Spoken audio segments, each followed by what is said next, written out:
How important is the US for India? And what is the way out for India? US is the largest and most meaningful trade partner for India for both goods and services. Even outside of trade, US ties remain fairly important for India. Gross remittances inflow into India for FY25 was recorded at $135 billion, and US was the largest contributor at well above 25% at $37.5 billion of gross remittances. Gross India equity FDI inflows stood at $50 billion in FY25, with Singapore, Mauritius seen as the top two countries, followed by United States. Now remember that Singapore and Mauritius are low tax jurisdictions and tax havens that are broadly used to channelize the flow of investments into India. They are not normally the source country of large investments. Studies suggest that around 30% of the FDI money flowing through these geographies into India acknowledge the United States as the source country.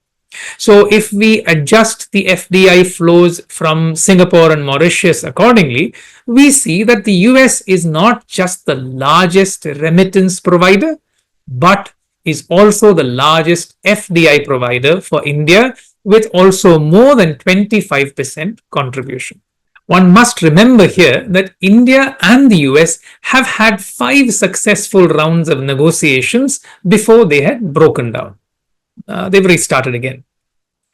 While it is near impossible to decipher what led to a sudden shift in the US's attitude, one can safely pin the reason down to US's geopolitical considerations. How would this end then? Now, there are two broad possibilities. Firstly, India can behave like how China did with its phase one deal during the last Republican presidency. How? India can wait it out till the tide turns in India's favor, which could either be successful negotiations or a result of a shift in US's current political dispensation. The second, which is more likely, is India negotiating a much lower tariff structure and accepting more competition in key sectors that are not politically sensitive. That's it from us for the moment. Till next time, take care. Mutual fund investments are subject to market risks. Read all scheme related documents carefully.